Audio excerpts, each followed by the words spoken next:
Hola, soy Leslie Stewart y esto es Con Todas Sus Letras. El día de hoy tenemos a dos invitadas especiales. Ellas son candidatas al Senado Nacional por el APRA. En primer lugar tenemos a Mónica Yaya con el número 3. Ella es abogada y especialista en contrataciones públicas. Mónica, ¿cómo estás? ¿Qué tal? Muy Un bien, gusto. gracias, Leslie. Muy contenta de estar aquí. Gracias. Gracias. Y también tenemos a la señora Elsa Mantilla, ex parlamentaria andina, y ahora está con el número 5 para el Senado Nacional. ¿Cómo estás, Elsa? Gracias, Leslie. Muy bien. Gracias por la invitación. No, gracias a ustedes por estar aquí. Estábamos conversando hace un ratito sobre qué se siente ser una mujer en política. ¿Qué tan difícil ha sido para ustedes llegar a postular al Senado, a tener cargos partidarios tal vez, el estar el día de hoy postulando a este cargo tan importante? Mónica. Mira, yo tengo un dilema al contestar porque para mí el camino por la política ha sido casi natural y yo tuve que tomar la decisión de asumir ese camino que parecía predestinado para mí. Pero tenemos que ser conscientes que no es fácil para las mujeres en general. Y no se trata solamente de tener fuerza de carácter, sino se trata muchas veces de tener una familia que respalde las iniciativas y los sueños de las mujeres, que en cualquier campo, fuera, incluso a veces dentro del hogar, pero en campos como en la política, es víctima de algún tipo de abusos como el acoso sexual. No es gratuito, por ejemplo, lo que está sucediendo en estos momentos en Palacio de Gobierno. No todas las señoritas que trabajan allí son voluntariamente, digamos, involucradas en escándalos en los que es protagonista el presidente Gerí. Habría que ver si dentro del Palacio de Gobierno también existen, por ejemplo, situaciones de acoso sexual, que de todas maneras existe en la política. Exactamente, dentro de los partidos a veces también, dentro de las instituciones del Estado, ¿no? O sea, sería una cuestión de revisar eso. Cuéntame, Elsa, ¿qué opinas de estas situaciones, de cómo ya la mujer a la política? Cuéntame cómo fue para ti. Bueno, creo que ya la historia lo dice, ¿no? Para las mujeres ha sido muy difícil desde que nos dieron la oportunidad de votar, ¿no? En el año 55, 1955, Exacto. ¿no? Y de elegir y poder ser elegidas después. Y hemos avanzado ¿se acuerdan de las cuotas, ¿no? Que el 25%, que el 30%, o sea, ha sido toda una etapa de luchas constantes hasta lograr pues la paridad y la alternancia. Entonces, pero como toda mujer y profesionales que somos, yo soy médico, pediatra, neonatóloga, me he dedicado también a la actividad, más que nada académica y asistencial de mi profesión, pero siempre proveniente de una familia prista, participaba en los sectores, en el sector 13 de Barranco, porque yo soy del sector 13 de Barranco, participaba en todas las actividades que estaban en el partido, he sido miembro de una directiva también, y entonces poco a poco estuve trabajando hasta que en el año 2004 ya decididamente participé en la organización del 22 Congreso Nacional del Partido y luego en el plan de gobierno con el presidente Alan García. Ahí me designaron directora nacional de salud y seguridad social del partido. Ah, mira. Y entonces tuve la responsabilidad de hacer el plan de gobierno de salud del periodo 2006-2011. Elsa, tú has hablado del tema de una reforma de salud. Así y es. estábamos conversando antes que empiece el programa cómo reformar el PADOMI específicamente, ¿no? Que es el hospital en casa para los que no saben. Cuéntanos un poquito cómo harías tú para poder hacer esta reforma que propones. Nosotros tenemos en el sistema sanitario del país, ¿no? El Ministerio de Salud, que tiene los establecimientos del ministerio, y Salud, que es el otro subsector, ¿no es cierto? Entonces, uno es aportante y los otros es subsidiado por el Estado. Nosotros tenemos graves falencias en los dos estamentos. Entonces, tanto en el Ministerio de Salud como en Salud tenemos graves deficiencias y lo estamos viendo. Todos los días están pasando en una televisora, ¿no? Las quejas de los pacientes que no acceden a las citas, incluso por falta de medicamentos y por falta de infraestructura, es decir, ya hay análisis hechos, diagnosticados de la situación real del sistema sanitario. Claro, creo que ya casi ¿no? todos Eso sabemos todos también, sabemos. ¿no? Porque hemos Entonces, pasado por cosas así, todos hemos tenido que hacer una todo el cola de mundo salud en algún y todo el momento. mundo está desesperado porque nadie propone nada. Nadie dice cómo, nos vamos en análisis. Nosotros hemos trabajado el tema de las propuestas, básicamente para poder enfrentar lo que necesita la gente en estos momentos. Y hemos desarrollado un programa que se llama Pronta Atención de Salud. Con Pronta Atención de Salud nosotros vamos a permitir que el ciudadano ejerza su derecho a la salud y Claro. que elija libremente el proveedor de salud que necesita. Ahora, Elsa, dicen muchas personas que no hay presupuesto para poder hacer otras reformas o más infraestructura de hospitales, etcétera. Y escuché a Mónica en una entrevista que decía que que perdemos 60 millones de soles al día por corrupción. Y que ¿qué harías con esos 60 millones de soles en la cuestión de salud? ¿Los emplearías para eso? Por ¿En supuesto. qué lo usarías? ¿En médicos, infraestructura? Cuéntame un poquito. Lo que haríamos con 60 millones de soles diarios, en primer lugar, es simultáneamente construir, implementar y poner los materiales para las escuelas públicas, para hospitales, para las atenciones de primer nivel, en primer lugar, para evitar enfermedades de mayor gravedad. Tendríamos la posibilidad, por ejemplo, de contar con mayores herramientas en las comisarías del Perú para luchar contra la inseguridad ciudadana, tendríamos mejores carreteras, tendríamos una infraestructura que nos permitiría sobre todo dar más trabajo a los jóvenes, porque sería posible con todo ese dinero que lamentablemente se gasta ahora en corrupción, sería posible ejecutar obras públicas, que son las que dan trabajo a quien tiene mano de obra calificada y a quien no la tiene, a los profesionales y a los obreros, a los hombres y a las mujeres. Es por eso que la columna vertebral del plan de gobierno de nuestro candidato Enrique Valderrama, y que hemos abrazado candidatos como la doctora Elsa Mantilla y como yo, Mónica Yaya, la columna vertebral es la de la lucha contra la corrupción para poner un alto a ese desangramiento del dinero, de los recursos públicos que no nos permiten satisfacer nuestras necesidades básicas. Y allí, por ejemplo, están nuestras primeras propuestas, ¿no? Una de ellas es, en primer lugar, que el presidente de la República ya no participe en la elección del Contralor General de la República.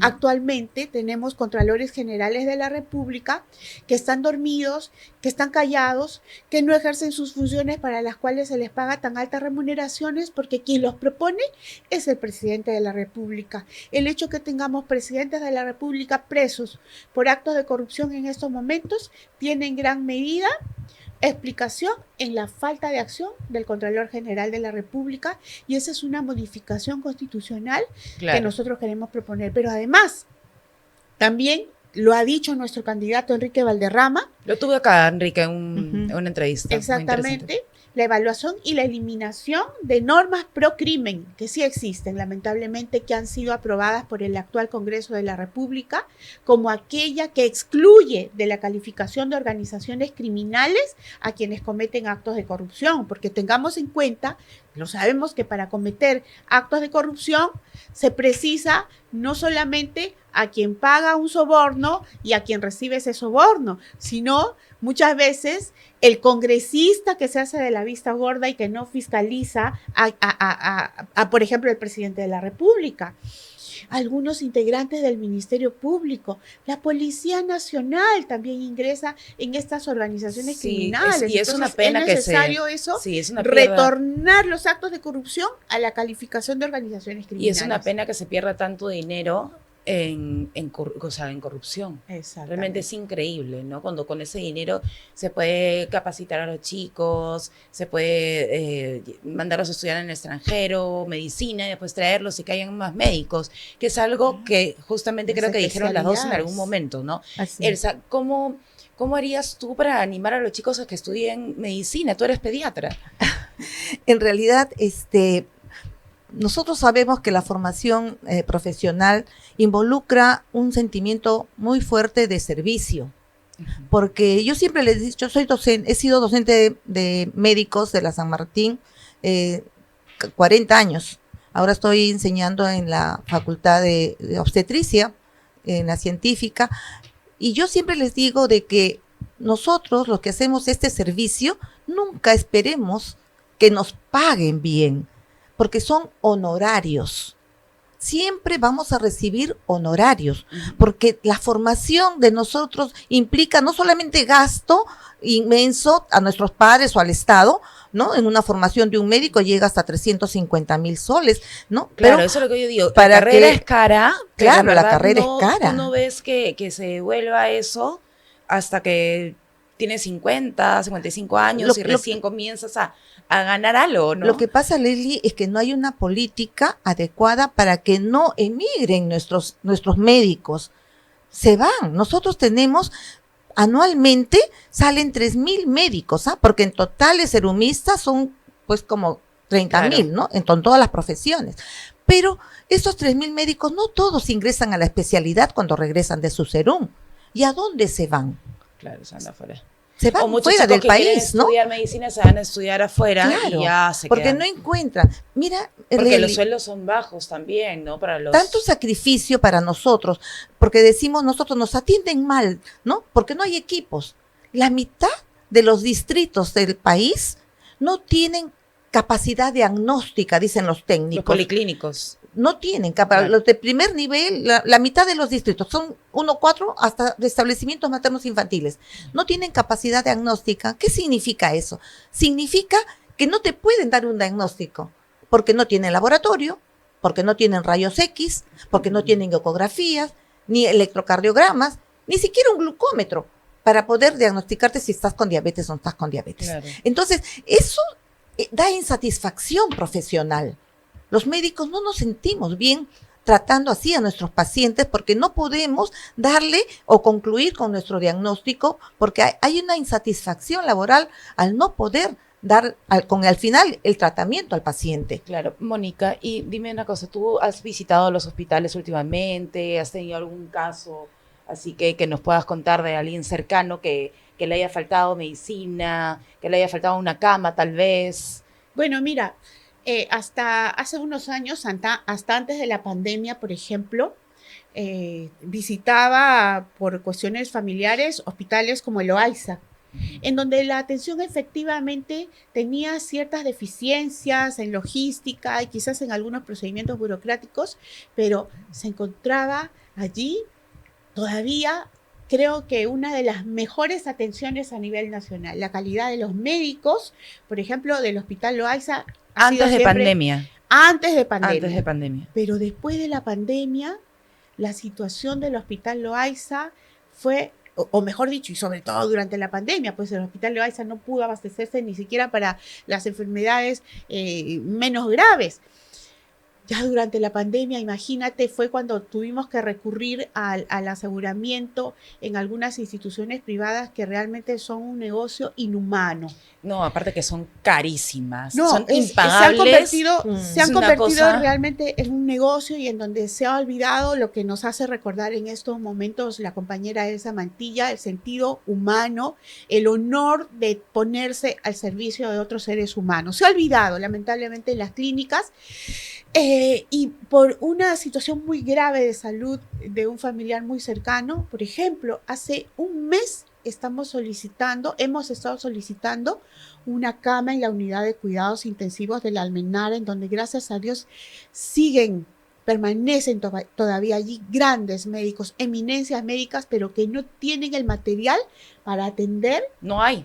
Exactamente, no hay el material, y eso es porque alguien se agarra el dinero. Claro, es por corrupción, justamente alguien se por agarra eso. el dinero que se necesita para la camilla, para el ventilador, hasta para el mandil Gente del sin médico. corazón, no tienen Exactamente. corazón, no tienen corazón, Y es por increíble. eso, exactamente. Es realmente increíble. Y no solamente la corrupción, es la mala gestión, Leslie. Sí. Súmale a la corrupción la ineficiencia. Mira, hay 57 proyectos de infraestructura en el Ministerio de Salud que están dormidos, que están financiados, que representan 350 millones de soles tirados que no se pueden, y eso tenemos que evaluar en qué condiciones van a estar, porque lógicamente no pueden estar paralizados años de años, ¿no? Yo creo que la señora Dina Boluarte ofreció superar y dijo superar todos esos impases que había para poner en operación esos hospitales que necesitan las regiones, que y se bueno, necesitan. Claro, entonces y no también se puede. si vemos los hospitales de acá, no plásicas nomás. Así es. O sea, yo hago labor social 2 veces al año en plásicas, me gustaría poder hacerlo más, pero es increíble todo lo que le falta en plásicas. No tiene medicina, no tiene morfina, no tiene nada. Pero es bien complicado. Pero ¿sabes por qué, Leli, lo que refiere Moniquita? Es el tema de que se saturan los hospitales, porque acuérdense que en la pandemia Vizcarra dijo, quédanse todos en su casa. Y nos encerró en la casa y encerró también a todos los profesionales del primer nivel de atención. Claro. Porque el primer nivel de atención, que tiene pues más de 8,000 establecimientos, es el que contiene la demanda. Entonces, cuando se cerró esto, lógicamente se saturan los hospitales y empezaron a comprar camas UCI, camas ventiladores, porque todos llegaban en malas condiciones. Sí. Entonces, por eso es que nosotros proponemos una reforma del primer nivel de atención, porque los vamos a hacer establecimientos de salud funcionales, que estén al alcance del ciudadano y que resuelvan los problemas, porque ahora, como está el sistema, esos establecimientos no funcionan. No sirve. No Tiene solamente que funcionar la política de prevención. en Así salud. es. Y no solamente los establecimientos, sino también Padomi, que es hospital en casa, como hablábamos, ¿no? Necesita una reestructuración absoluta, ¿no? Nosotros recibimos las quejas de los profesionales que van a Padomi. Es un gasto muy grande desplazar tantos profesionales, pero ellos a veces tienen que llevar sus equipos para que puedan atender a los pacientes. Lamentablemente las citas se postergan porque es un buen programa. Claro, es un buen programa. La idea es buena, pero también ¿sabe qué pasó? Que bajaron la edad de afiliación ahí a los 60, 70 años, o los que tenían algún problema de discapacidad, ¿no? Entonces, eso incrementa pues el número de afiliados, y entonces los profesionales no se dan abasto porque es un presupuesto muy grande. Claro. No tienen equipos para poder atender. Con Mónica estábamos hablando de que sería bueno que todos tuvieran una tablet y donde haya una ficha única, un historial médico único, ¿no? Así es. Así estábamos Exacto. comentando. Ahora, mira, aquí, y ya que estamos hablando del tema de salud, hay problemas que se generan en el sistema de salud, pero que se repiten en otros sistemas como en el educativo, ¿no? ¿Y esto de qué deriva? En primer lugar, desde mi punto de vista, de los actos de corrupción que no permiten comprar, abastecernos de todo lo que se necesita porque hay alguien que se agarra el dinero. Pero la segunda situación es aquella de la que estábamos hablando, la ineficiencia, la falta de inteligencia en el manejo de los recursos públicos, porque tanto en el gobierno de la señora Dina Boluarte como en el gobierno del señor Gerí, que son los últimos gobiernos, se contrata personal que no es el idóneo, no está capacitado, que no reúne los méritos profesionales reales y suficientes para dirigir, para administrar las instituciones públicas del país y las carteras, todos los ministerios. Realmente esto que antes se criticaba a nuestro partido, pero que realmente se ha convertido en una falta de vergüenza en los últimos gobiernos, esto de poner a los amigos, a las amigas en puestos tan importantes como aquellos, como las carteras ministeriales, está significando inoperancia, de tal manera que además de sufrir el robo de nuestros recursos públicos, sufrimos también la falta de conocimientos de los amigos puestos en lugares claves para que nos causan insatisfacción en salud, en educación, en seguridad, en todo lo que tiene que ver con nuestra vida. Chicas, ha sido realmente un gusto, se me ha quedado corto el tiempo, las tengo que volver a invitar de todas maneras porque solamente hemos podido tocar el tema de salud y corrupción un poquito, pero nos faltan bastantes más temas que tocar. Pero de todas maneras las voy a volver a invitar para poder conversar largo y tendido. Les dejo 10 segundos a cada una para que pueda decirle algo al público y con eso cerramos. Elsa, por favor. Yo. Bueno, este 12 de abril los invitamos a votar marcando las 5 estrellas. El APRA de Víctor Raúl Haya de la Torre, el que se pone al servicio del pueblo, el que sacrifica su vida para ayudar sobre todo a los más necesitados, está de vuelta. Los invitamos a votar este 12 de abril, marcando, ojalá se pueda ver, las 5 estrellas. La primera columna es la de nuestro candidato presidencial, Enrique Valderrama, quien junto con sus candidatas al Senado, Mónica Yaya y Elsa Mantilla, y otros candidatos también en las senadurías y diputaciones, hemos decidido levantar la bandera de la lucha contra la corrupción para tener más dinero para satisfacer las necesidades que tenemos, que tienen nuestros hijos. Yo les ofrezco hacer lo que siempre he hecho, que es luchar contra la corrupción, pero en esta ocasión con la fuerza que me dará ser senadora de la República para denunciar a los presidentes, ministros y congresistas corruptos. En la segunda columna los invito a escribir, en la columna del Senado Nacional los invito a escribir el número 3, que es el de Mónica Yaya, y como felizmente en esta columna del Senado Nacional